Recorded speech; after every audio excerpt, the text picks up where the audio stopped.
Can we repost someone's story on our Snapchat? Hi everybody, welcome back to our channel. In today's video, we are going to learn if we can repost someone's story on our story on Snapchat. So let's just dive right into the video and find out if we can do that or not. So if you want to repost someone's story on your story, if they have mentioned you in their story, the first thing you can do is head over to the story first.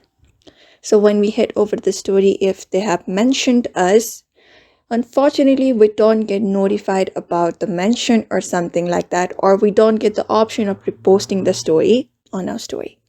So the only way on Snapchat story, you currently need to take the screenshot of the story that you would like while holding your finger on the screen to hide the timestamp, and then upload the screenshot to your own story by going to your story option, my story option, and selecting pictures or the same photo that you just screenshotted from someone else's story. So Snapchat does not have a built-in feature yet to directly repost someone else's story.